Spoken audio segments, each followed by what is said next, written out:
Okay. Welcome, everyone. My name is Randy Zucker. I'm from the Arts, Culture, and Jewish programs here at the JCC with the lovely Karen Sanders. Hello, everybody.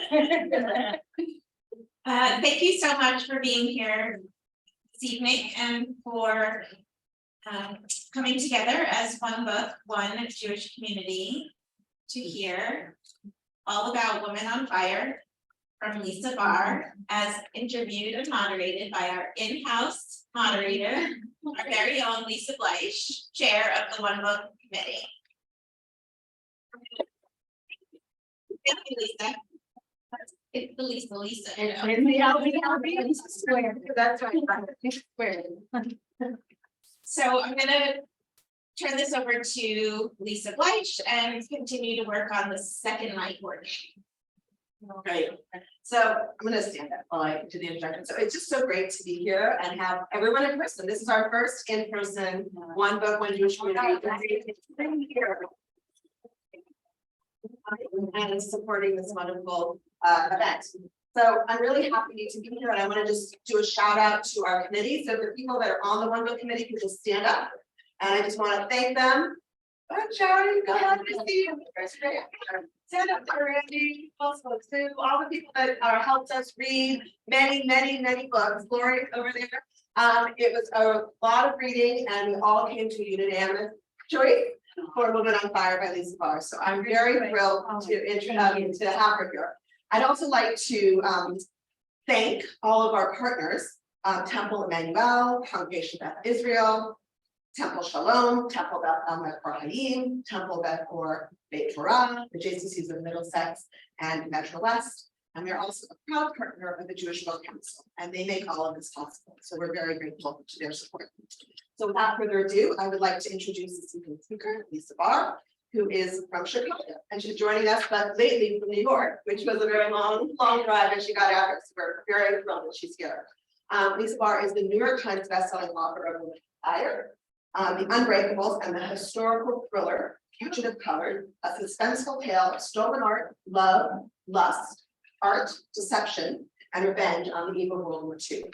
The novel won the Iffy Gold Medal for Best Literary Fiction in 2014 and first prize at the Hollywood Film Festival Opus Magnum Discovery Award. In addition, Lisa served as the managing editor of the Jerusalem Post, the managing editor of Today's Chicago Woman, managing editor of Moment Magazine, and an editor reporter for the Chicago Sun-Times, and has been featured on Good Morning America and the Today Show. Lisa lives in Chicago, where she's joining us with her husband and 3 daughters, or as she likes to put it, Drama Central. And I can relate to that, also having 3 daughters. And for those of you who are not aware, share a little secret with you. Women on Fire is going to be made into a movie starring Sharon Stone. So please join me in welcoming Lisa Barr.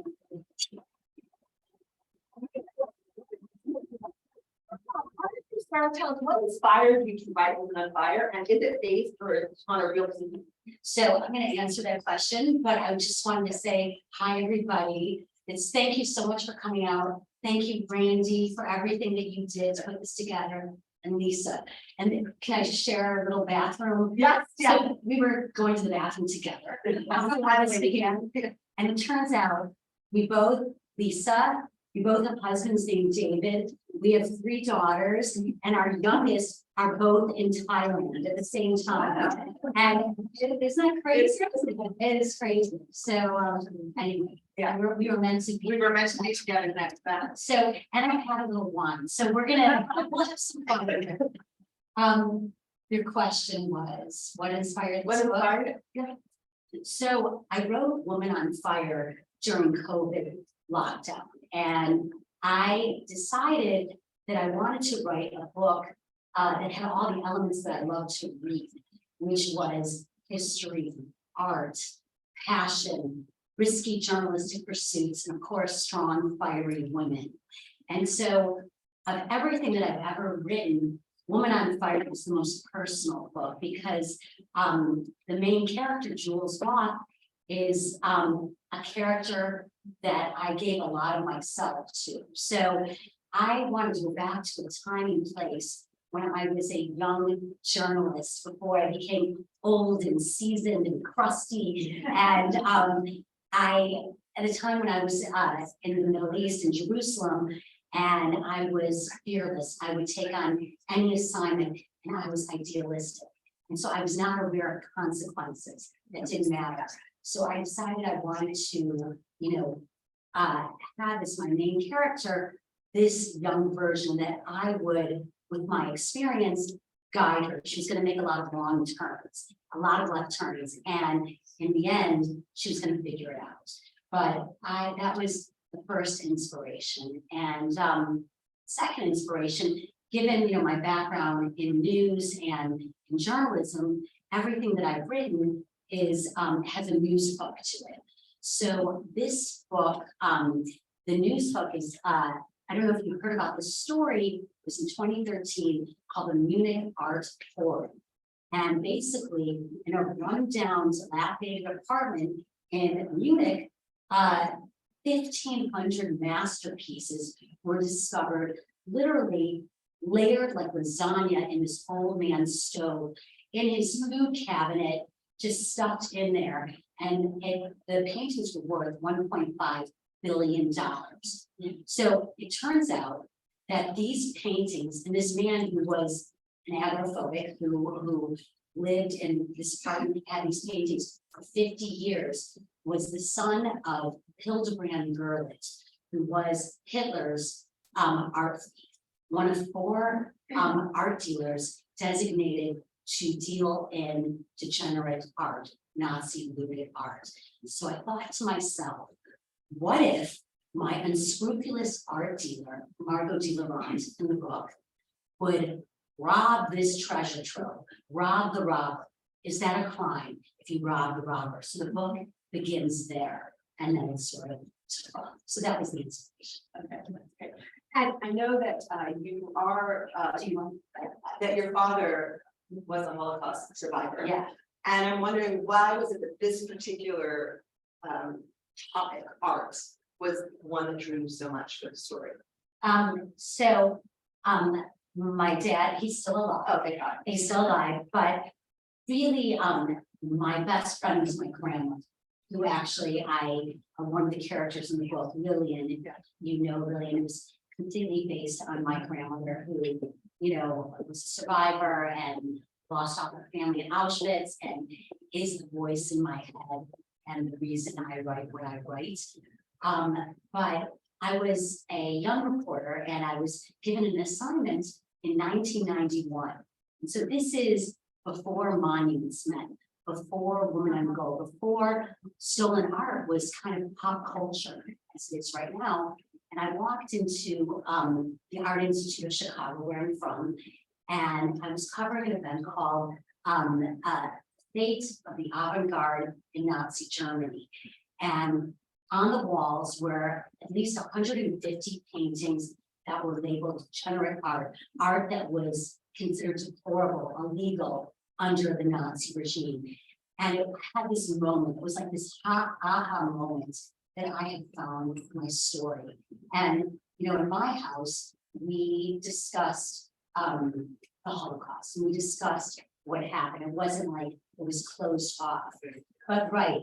And my dad was 13 when he came over to this country. So, but for some reason, this moment, this art just blew me away. I love art. I'm not an artist, but it was that moment. And I knew I found my story. At that time, I was working journalist, but I began a deep dive into the world of stolen art in that moment. It's interesting because you talked about sort of the degenerate art. Yeah. And Woman on Fire is like an exquisite example of expressionist art, which is really about what you feel when you see a painting, than what you see. And so on one level, the Nazis, they found that deplorable, but on the other hand, they kept all of that art. So can you explain a little bit the contradiction between why they, first of all, why did they target that group of artists more than others, and why do you think they also kept that so much? So that's a great question. So they targeted, so Nazi not the expressionists, let's just start there. They were a homegrown German movement of art, and they were like hit art. Everyone wanted this, they were popular, avant-garde, selling big numbers broad. And, as many of you may or may not know, Hitler was an artist. He was a rejected artist from Austria, who was rejected twice from the Fine Arts University in Vienna, and he basically resorted to painting postcards on the street and house painting, and was never, given any sort of recognition as an artist. And so when the Nazis got in power in 1933, they went after the artists like with a vengeance. And so, his art was classical, and that is sort of the Aryan art. You see the warrior, the farmer, the nature. But expressionist art is how art makes you feel. It's wild. It's, fervent brushstrokes. Skies are pink, people are blue. You can't walk past an expressionist painting without feeling something. So this movement of art, as I was mentioning, was, taking on, like wildfire. And Hitler went after this movement of art and destroyed it. And so, but given that these paintings were very valuable, they destroyed many paintings, but they kept the best artwork for themselves. And so it wasn't just expressionism, it was, anyone who owned avant-garde or, Picasso, Chagall. This is the art that was in that treasure trove, Cézanne, art that makes you feel. And so this was very anti-Aryan, and they went after it. They don't want to feel. They don't know, they wanted you to, if there's a subject, there's a fruit bowl, and there's a subject. So this was, they very much targeted these particular artists. So if anyone has read Fugitive Colors, which is my first novel, it's also about stolen art, but it's from the perspective of the artist. And so without giving away anything in that book, I have a character whose name is Ernst Engel, and he is the teacher and the founder of expressionist art. And he's murdered by the Nazis, and his last known work is from on fire. So that's what they. So that's in your story. That's not real. No, well, that's not even in the first book. He's murdered, but in this book, I kind of loved him, so I brought him back. And it's his painting, Woman on Fire. So they call it in our business an Easter egg, where you put something from one book into the other book. Yeah, it's funny because I of course looked it up to see if it was a real painting. And Yeah. it's all of your books came out. Yeah. Yeah, we all did. How did you, I guess if you're not an artist, you are an artist in one form or another. How did you imagine like what the painting would look like and be able to describe it in such a vivid way? So, as you know, my background, I was an investigative journalist for almost 30 years. So when I started researching Fugitive Colors, I researched it for 4 full years. And I went to Europe and I did, interviews, and no stone left unturned. And I really kind of became a quasi expert in stolen art. So by the time I got to this book, I had a really great base for stolen art. So I knew that this painting was going to be an expressionist work. Yeah, right before I even started. Yeah. Well, it's interesting because even, 80 years after the war, we're still here in the top, head building for a stolen art. I mean, there was just a case before the Supreme Court. Yes. About a Pizarro back in April. So why are people still so fascinated by this 80 years later? Okay, so this is loaded, but as we were talking about in an earlier question, the Nazis took the best work for themselves, but they really wanted to earn a major profit. So they had secret auctions in Switzerland, anonymous auctions, and they sold these works and they sold for big numbers, and profits they poured into the Nazi war machine. Who was buying the paintings? the Louvre, the Art Institute of Chicago, all the major players, everyone was sending their people anonymously. They used the excuse that they were protecting this stolen art. But as you can imagine, on museums that we know and love all around the world, there's stolen art. You know, many have returned a lot of these paintings. So there's been a trend.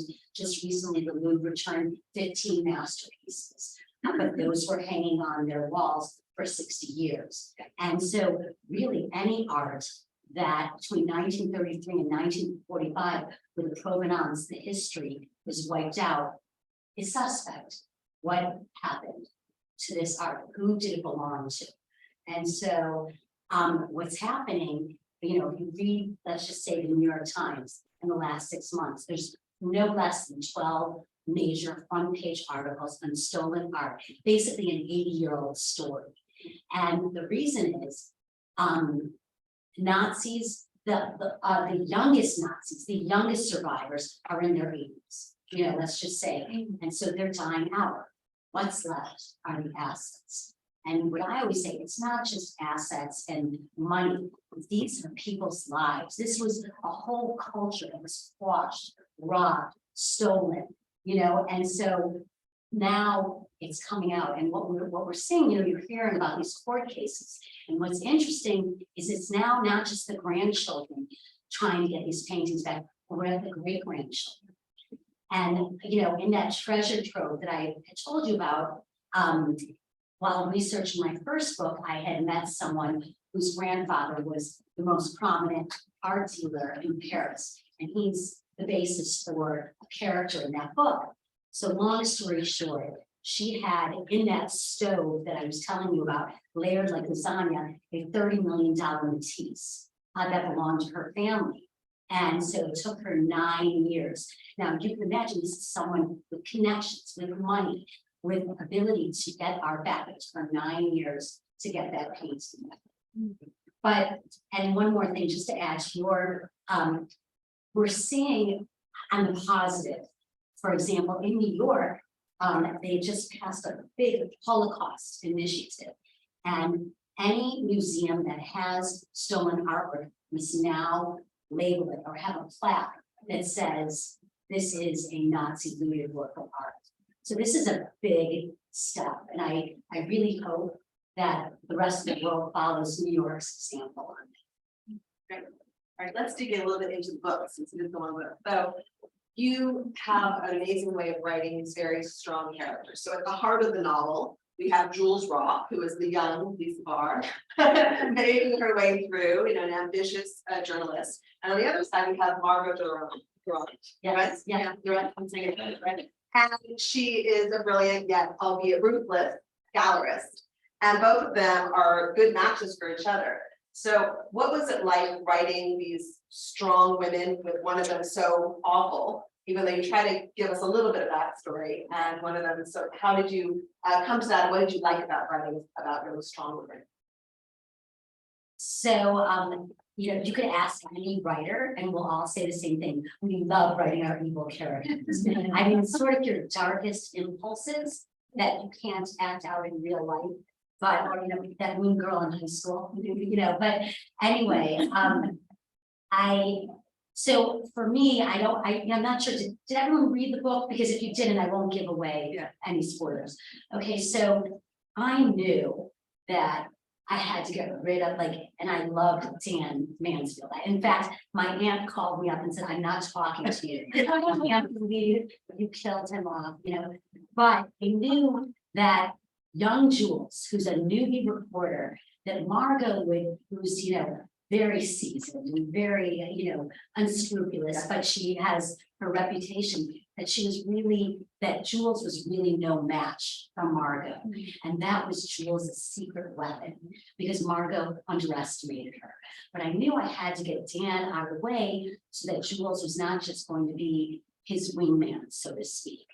And so I mean, I love writing strong women, you know, characters, but I also love my men too in the book. And there's, you know, no question, but as it really is a woman versus woman showdown. And I wanted Jules with her fearlessness and her determination to go after the truth, no matter what, pitted against Margot, was going to be made for some great suspense. And so, yeah, it was more fun, and I really enjoyed, especially, if it was a Margot morning, it was Margot time. And, I really enjoyed writing both characters, but no evil character is a good evil character if she or he is all evil. So Margot had a very dysfunctional childhood. She was rejected. She had to raise herself. She had these wild teenage parents. And, I know we're talking Jules and Margot, but for me, the main character in the book was Woman on Fire, the painting of herself. And that how all the characters revolved around her. So even though Margot was evil or psychopathic or, whatever you want to call her, her soft spot was her connection to the painting, because it represented her grandfather, who actually really cared and loved her, and she lost him at a young age. So it was, you make all these various decisions as a writer going, forward and maneuvering through your book and what's going to work, what's not going to work. But I knew I was going to have my two main female characters, but it was really going to be about Woman on Fire herself. That's it.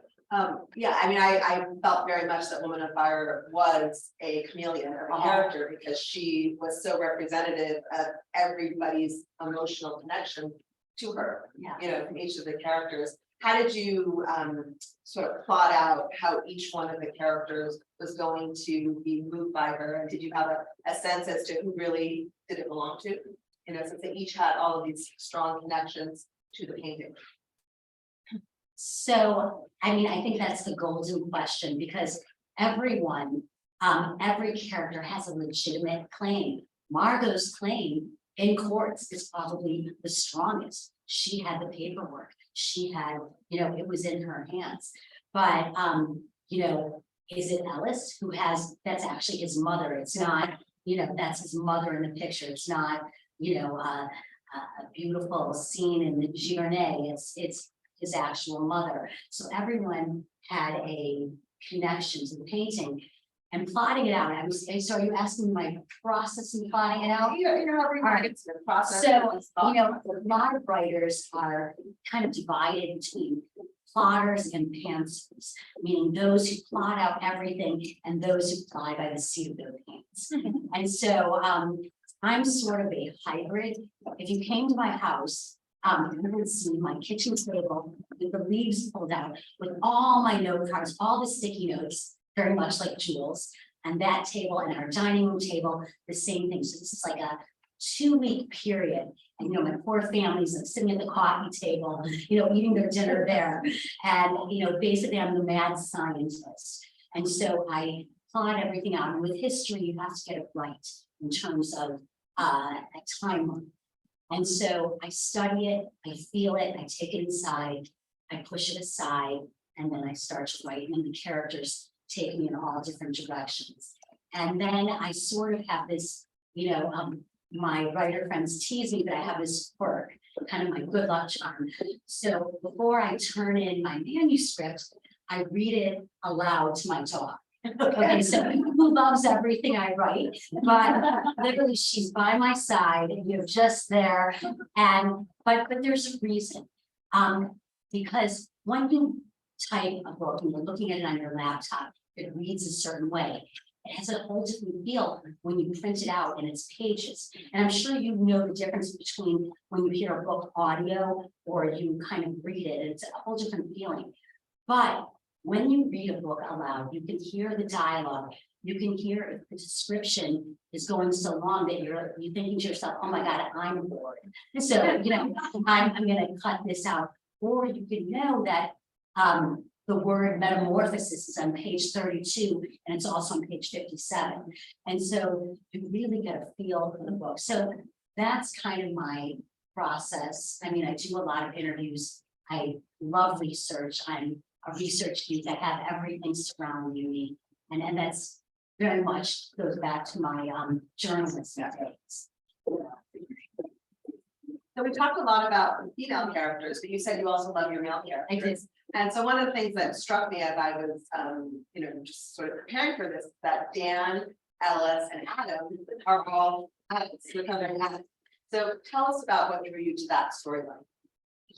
I think it was, it's interesting. I think you write, but you don't really realize you're doing these patterns. You kind of see it later, or you have book clubs and it points out all kinds of things to you. And oh my God, it's great. Is it about my mother? It's very funny that way. But I knew with Ellis as a man who had very deep secrets that it was going to come out in other places. And I knew I wanted to have Dan and Ellis, who would never meet in real life, like a huge fashion icon and just sort of your, investigative journalist, like they would never cross, but they would cross in yes. So, and so then, as we know, a lot of times this is hereditary. And so Adam was going to be this vulnerable, brilliant artist, raw. He was the real deal. But he was also having to deal with the heavy weight of his grandfather's name and the weight of being, an atomic bomb on his lip. And so it just sort of worked out for the storyline. Maybe that was them being vulnerable, and then having to heal through the painting, through each other, that type of thing. So I believe, because I know that's how it was created. Okay. Yeah. Another thing that was interesting, I found fascinating, was just the whole underbelly of the art. And just the black market and selling it to people that are unscrupulous and just unsavory. Is how accurate is that depiction of the art world? Yeah. Everything that you read in the book, that read in this book, that you're wondering if it's real, it's real. It's all the research backs up every character and every all the chain of events. But in the dark web, the deep web, three major $9 billion industry is stolen art and forged art. And that's probably number 3 after drugs and sex trafficking. So it's a very, very big, dark world of stolen art and forged art. And in fact, my character, Bram Baker, he's the Nazi art hunter, and he's based on a real character named Arthur Brand.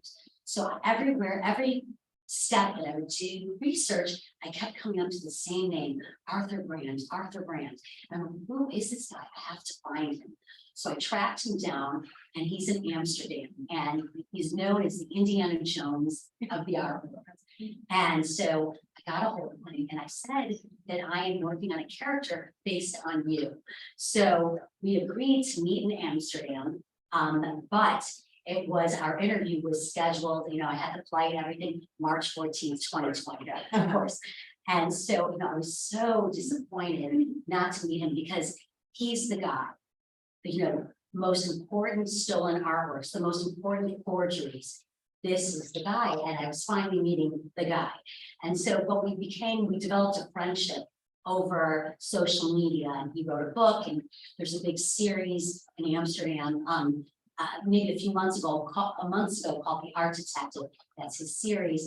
And so it was funny, I said, my Nazi art hunter's name is Bram Baker. And he said, oh my God, that's my best friend's name, Bram Baker. And so, those are the fun things you learn doing research, which is, all the little factoids that come in the book. So you made reference to your 30 years as a journalist. What was the riskiest story that you ever chased? Like, as Jules did, was the riskiest thing you ever did to chase a story? Oh my God. So the riskiest story. Well, I would say, there's so many stories. I covered terrorism in Jerusalem. So those were the hardest stories, I would say. But having to, I'll tie it into your question, but I think one of my hardest jobs as a reporter and for the Jerusalem Post was when there was a terror attack. And in the 90s, there were back-to-back bus bombings in Jerusalem. And I was managing editor of a weekend section called In Jerusalem. So it had its fun side, I interviewed presidents and prime ministers, Madonna, Sting, Guns N' Roses. But when there was a terror attack, it was all hands on deck. And so my job outside of this editing job and reporting job was to cover the hospitals with the terror attacks in the waiting rooms. So you can imagine what it was like. You're waiting to hear if your child is dead or alive on that bus, and I had to shove a microphone under your face and get a story. And I would literally go home at night and cry myself to sleep. It was a very, very tough gig. And, I don't know if you want to talk about my interview. Yeah, tell us about that, yeah. So, I had a story where I was traveling from Jerusalem to Chicago at a family event, and I was stopping in Washington, DC to spend time with my best friend for a couple of days before I went to Chicago. So I got a message from my editor called and said, I know you're on vacation, but can you be at the White House tomorrow morning? It's top secret. And I'm like, hell yeah. And so I was one of 3 journalists from the Jerusalem Post covering the famous handshake between the late Prime Minister of Israel, Yitzhak Rabin, PLO leader Yasser Arafat, and President Bill Clinton. And I was actually assigned to Arafat's camp. So I don't know if that was the most difficult story, but that was hard. Going up in the elevator and being there, especially being a reporter in Jerusalem, and you're dealing with people who have been involved directly with terrorism and having to interview them. So that was very tough. And as we know what happened after this famous handshake, the peace process went south. Yitzhak Rabin was assassinated. And I was in Jerusalem at that time. And it was the darkest period of, the country. You had these hopes for a peace, and then everything was destroyed, including your, a war hero of Israel was murdered. And so I was assigned to interview Leah Rabin right after the assassination. And so Leah Rabin was, at that point, she was mothering an entire country whose dreams of peace had been shattered. And so I had interviewed a lot of people, but I had never been more inwardly terrified to do this interview. And I remember, going to their apartment. It was going to be in her apartment, and I had a 4-hour interview with her. And so I went up to the apartment, and my butterflies and my heart was in my stomach. It was so raw. It was probably less than 2 weeks after the assassination. So, she was known as Jackie O of Israel, high society, or friends with like Oscar de la Renta, those people, very stoic woman. So she welcomed me in, and we sat down and we had coffee, and we started to do the interview. And one of the questions I said to her, I said, Mrs. Rabin, at night when you're alone, and do you feel that he's proud of you, the way you have managed and held the weight of this entire country on your shoulders? And so she looked at me, this stoic woman, and she just started crying. So she's crying, and all subject journalist separation flew out the window, and I'm bawling. And so she's crying, I'm crying, and we held each other, and we stayed friends until her passing. And so that was probably my most meaningful story after a very difficult, so yeah. Was it in English or Hebrew? It was in English. It was for Vogue magazine. Okay. They did a 5-page spread on her, and it was really meaningful. Wow, that's amazing. That's an amazing story.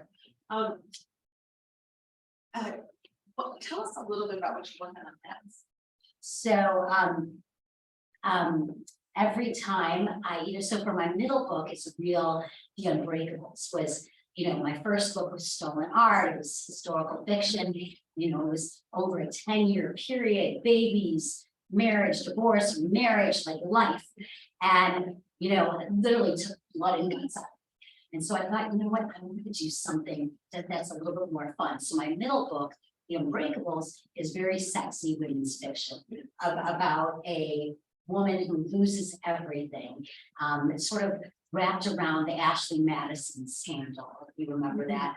Are you familiar with that? So basically, in short, there was a website for married cheaters. And so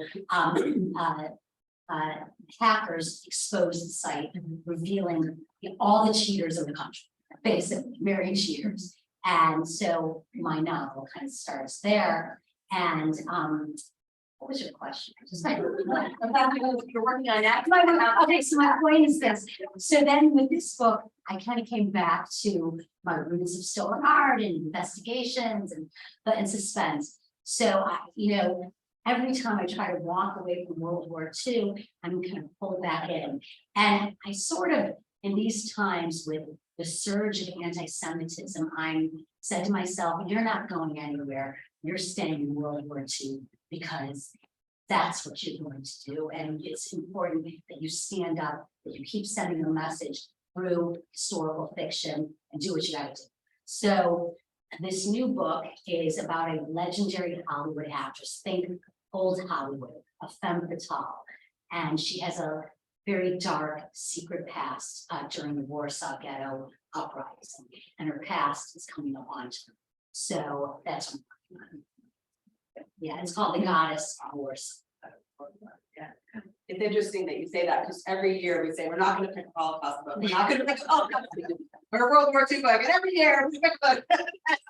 Because there's just so many stories. Yes, so many they're stories. and they're so fascinating, each Yes. one of them, and Yeah. it's just like it's hard to get away with it. Absolutely. Yeah, and it's so interesting to see that.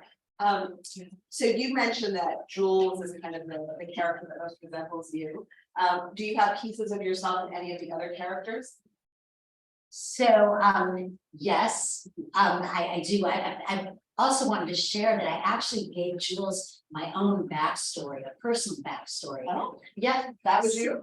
So when I was 17 years old, I was on an internship program in Springfield, Illinois, which is our state capital. And so there were 50 students chosen to work during high school for 6 months at state capitol. And so while I was there and I was interning for a senator, I was approached by a special law enforcement unit who asked me if I would be willing to be used as bait to help break a sex trafficking ring. And so, of course, I said yes. And, no, I didn't tell them for 10 years. So it's not like now where parents are involved in every minutia of their kids' lives. This was back then, no one cared.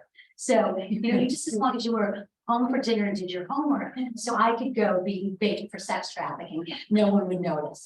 So I said yes, and this is before cell phones, before computers, so this was in real time. So I did, and we broke a sex trafficking ring and people were arrested. And so you can imagine for a 17-year-old, this was pivotal. And this was my moment that I knew I was going to go after the hard stories, become a journalist, and no matter what. So I gave that backstory to Jules. And so that's my story, her story. All the characters are a bit of a composite. Lillian is my grandmother. It's my ode to my grandmother, just this wonderful woman who just lost everyone, all her family, her siblings, her parents, but still believed in love and life and her family. And so that was Lillian, very spunky. The Nazi art hunter was based on Arthur Brand. Definitely Dan Mansfield is based on a couple editors that I had. One in particular, when I did an internship in Chicago for WGN TV, And, so I was doing all the work, running around, and putting it together, and then he went on air. And so, but he really taught me how to never take no for an answer. So the mayor's in the meeting, I don't give a damn, get him out. Get the and, you're a young person, you're trying to figure it out, but you had to figure it out. So this was the basis for Dan Mansfield, for sure. Are you Elizabeth now? What? Are you Elizabeth now? Do you relate more with Elizabeth now? It's funny, I was a single mom for a while, so yes. So Elizabeth, Jules's mother, it was very important to me that she had a strong mother that, was this lawyer that, stood up for things, that Jules very much was, took, her cues from her mother, but they were mirror images of each other, sometimes facing off. But yeah. I want to ask one more question about the upcoming movie with Sharon Stone, because I think you all want to hear about that, and then I'm going to open it up to questions. So if everyone has questions, keep them in mind and we'll come around and get them to you. Tell us about it. How did it happen? Were you thinking Sharon Stone when you wrote Margot? How did it come about? Tell us the story. So I wasn't thinking Sharon Stone when I wrote Margot. Margot is probably about 36 in the book. And yes. And so when a book, before it comes a book, there's an advanced reader's copy. So it's a book that still needs to be edited. But what happens is your publishing house sends it to all the book people, the influencers, the media, in order to garner pre-book launch buzz before your book comes out. So I had this arc, and I had just read Sharon Stone's memoir called The Beauty of Living Twice. And, of course, it had the Hollywood Me Too stories, but it also had where she had a stroke, was given 1% chance to live, took her 7 years to recover. And back in my day, Basic Instinct, she was the original woman on fire. And I thought, oh my God, I'm Sharon Stone. And I said to myself, you know what? I'm going to send this book to one celebrity. And so I kind of threw some sleuthing, found her business manager's office, and I just sent it. And I thought, she's going to trash it. I'm sure, it's nothing, but I did. So like everybody else, I was on my couch watching Netflix during, COVID lockdown. This is October 2021. And all of a sudden I get a text and it said, hi, it's Sharon Stone. I'm in Dubai and I'm reading your book and loving it. Has anyone optioned this? And it was like, mic drop. But I mean, to be honest, my first reaction was, hi, I'm in Barcelona. I lost all my money. And I didn't put it together. And I looked at my husband like, oh my God, this is happening. So it happened really quickly. And we signed a deal December 23rd, just 6 weeks later or whatever that was. And so, the funny thing is, I didn't know she was starring in it until I read in Deadline, when they announced it, because she was set to produce and, do everything. And I thought she's perfect. I mean, she's strong, she's savvy. But honestly, whatever role she wants in this, it's hers. And I've gotten to know her and she's warm. It's the diva image that you see, is not what's the woman behind the scenes, warm, generous, I can tell you a funny story, but I don't know if I can swear. Go for it. I swear. All right. So the night before my book launched, so we announced this, I think it was about a week before my book launched. So I got one message from her and it was, just sell that motherfucker. And so, yeah, but she's funny and she's nice and, so it's been a great experience. So I can't really discuss much about it, but the script is in the works. They're looking at a director. Are you writing the script? I'm not writing the script. We had talked about it, but I'm a consultant on this. So, yeah, so that's it. But I want to say I'm an open book. You can ask me anything. Questions? You that mic's actually working. Oh, this one's not working. Oh, it's not even working. Yeah. You can hear us anyway. Yeah, you've heard the whole thing. No difference. Okay. Like with that. Did you attend the bill? Yes. Did you? No. Oh. There was someone who did. My Go daughter. ahead, which is the best. We're back to our I think your extension is still in the book. Yes, yes, I did. And I thought, I got my master's at the Till. Yeah. it's a. Other questions? What made you, in the end, do the thing with the blood? What with Margot? Mhm. So it's funny because, you know, my husband barely reads, but he's the best editor I've ever had. So I kind of discuss and go over things. So I said to him, I'm like, how can I stick nails and kill Margot and then let her have the last word? Okay, so this is, you know, these are the crazy things you think about in suburbia. So, so basically, you know, that was, I knew she was going to have the last word because it was Margot. She was going to go down, but she was going to have the last word. So her blood on this painting will be forever. That was my thought process. Sherry, do you have a question? More about your process. My crazy process. Yeah, and how it's affected by the COVID.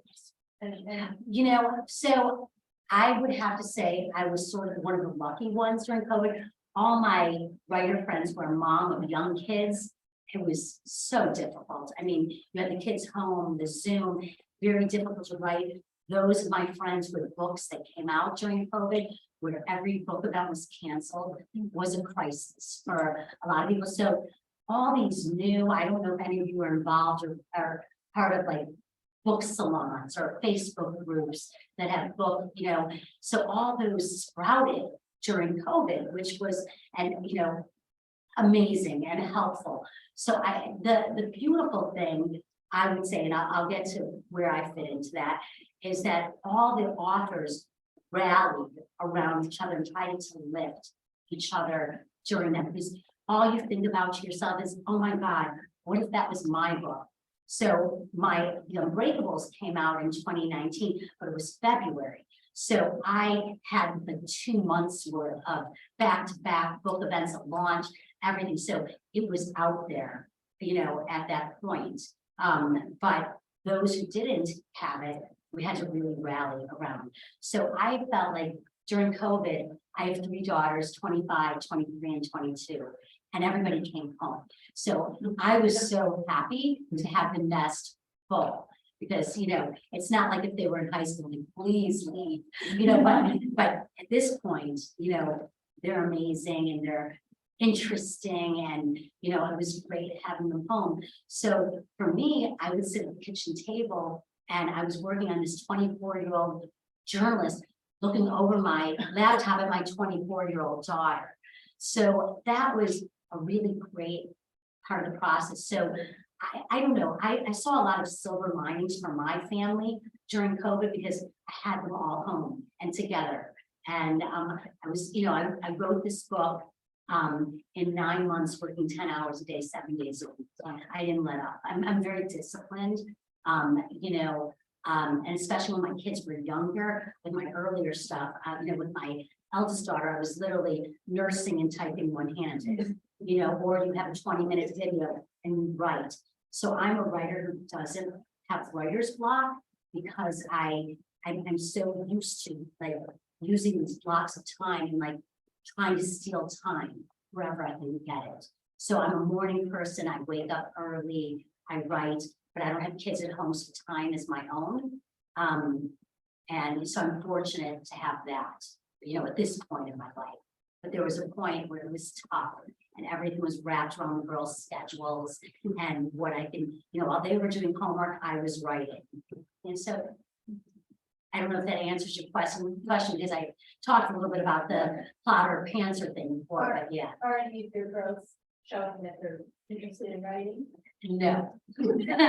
But my middle daughter is an artist, and so she's at the Art Institute of Chicago. My eldest daughter has been in fashion, but just left fashion after, 6 years or so, and is now, but she's in New York City, so this is fun for me because I get to see her and stay with her, and we're actually sleeping in the same bed, which is nice. And my youngest daughter, as we talked about, is in Thailand. She's kind of my hippie chick, and she's the science, marine biology stuff. So, yeah, that's what.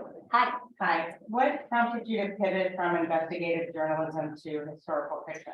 So I always say I didn't really pivot because it just kind of flip-flopped. So I was working as an investigative journalist by day, and by night I was working on my fiction. And so now it's reverse, where I write essays or I contribute to various magazines or newspapers, but my day job is writing books. And it's kind of a blessing and a curse to have been a journalist, because a lot of my writer friends, they move a lot faster than I do. So they can spit out books faster, where someone, in historical fiction might have 5 sources and say, okay, this is a fact, it's good, I'm putting it in. I need like 20 sources to confirm where it's on repeat. And I'm like, all right, I know it's a fact. And that's just my training as a journalist.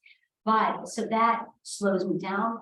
Where it helps me is that I really know how in a chapter to do the who, what, where, when, why, and how, and then leave with a cliffhanger.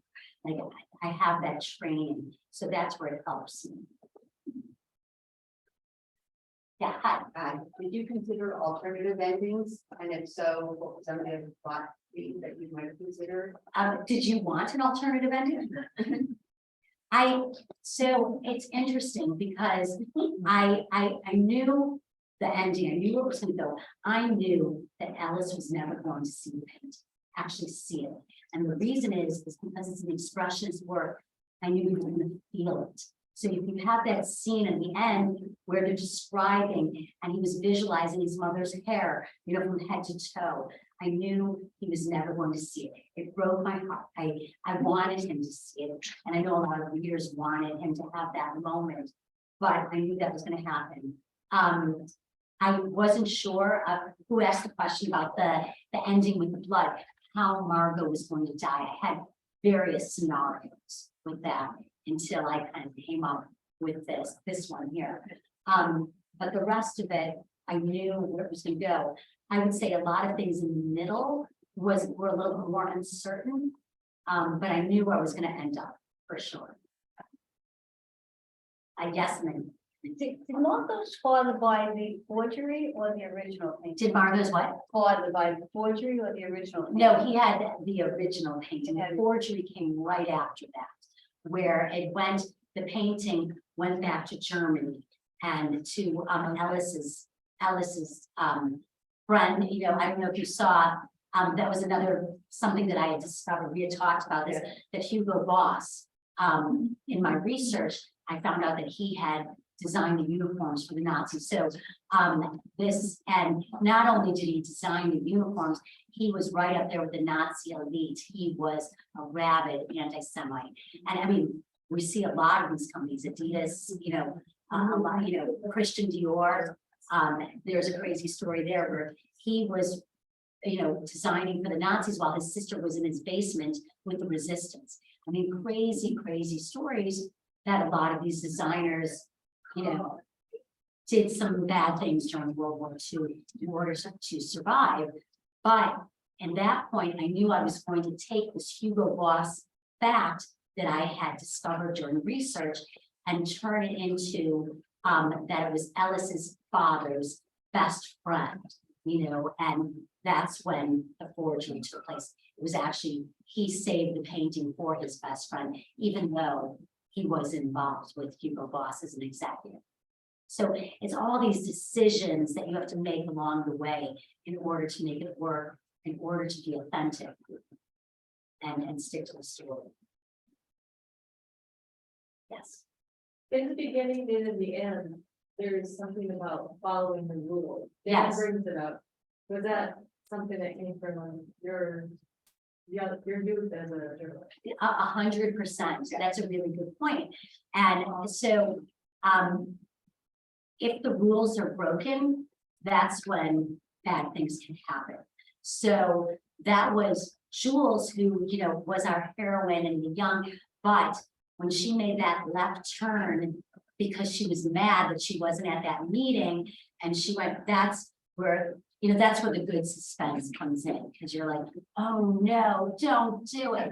And you know she's going for it, you know? So you know, obviously there's rules that are broken. Obviously there are exceptions, but especially when you have the investigative team, like there are rules that take place in order for things to happen. And Dan had set all these rules, but Dan broke the rule in his moment and lost his life doing it as well. So I really wanted to thread that theme throughout. Because in the end, Yeah, that was Adam. yes, exactly. Yeah. Hi. Hi. Were you happy with the book cover? I know you honest, but not what you have. Oh my God. But that's a story. Happy to see the picture. Okay, so I was hoping you'd fix it. I'm with you. I'm with you. I wanted sort of like the Anne Patchett. I don't know if you read her book, but there's a cover of the painting. But they wanted to, so a couple things had to happen on this cover. So it went through a few covers. So the first cover, you know, what's this one? So that's okay. This one's good. This was the end game of the cover. So the first one came with this woman who was like, they had this, I don't know, I'm sure since you're avid readers, you know that so much of women's fiction and articles have been written about it is the backwards woman. The woman with, if you go and you walk through a bookstore and you're looking at women's fiction, probably 85% of the covers are the backwards woman looking at whatever it is. So just look at that next time and just say, oh, she's right.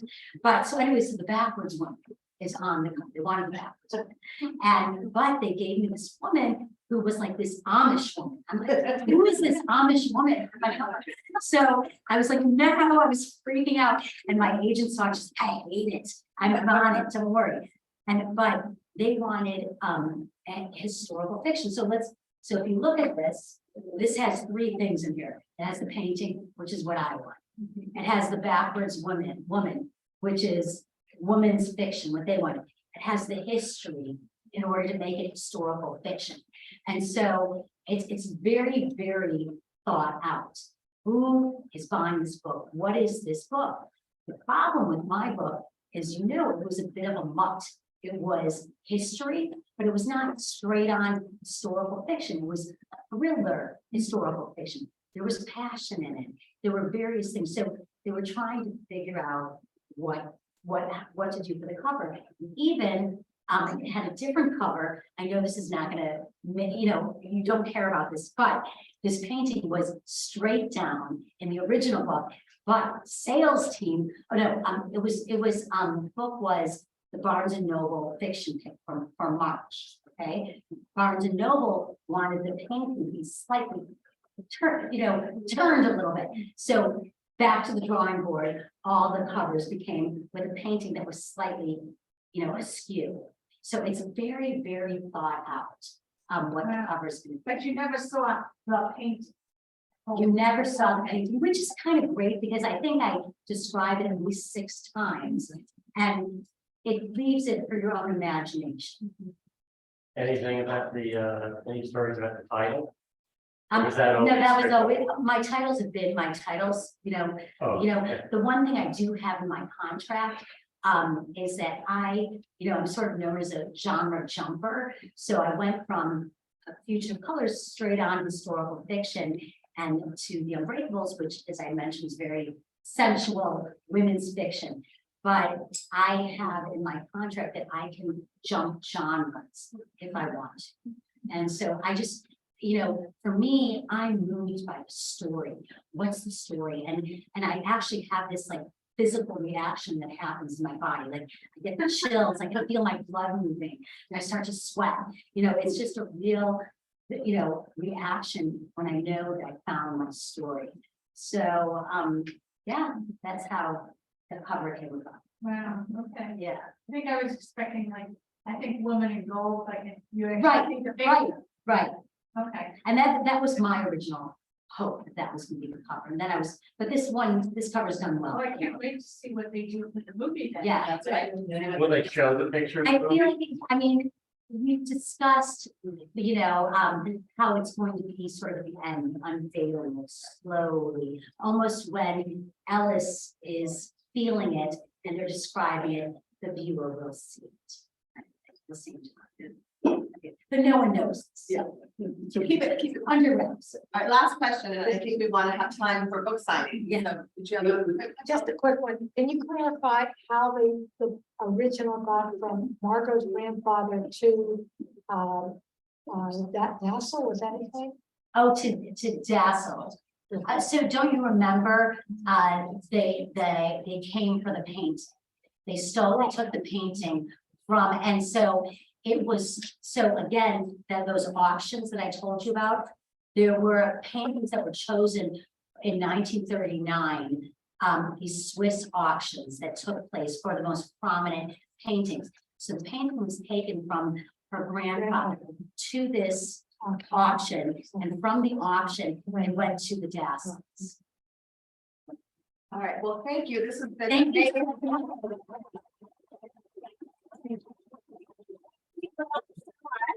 I know a lot of you brought your books, and Lisa will be happy to sign them over here. And we also have some for sale. They make great holiday gifts. And speaking of holiday gifts, I just also wanted to announce that our senior adult program has an art class in which the artists made their works into note cards that are for sale at the front desk. They're $10 for 10 cards. If anyone is interested, they to check them out on your way out. Thank you so much.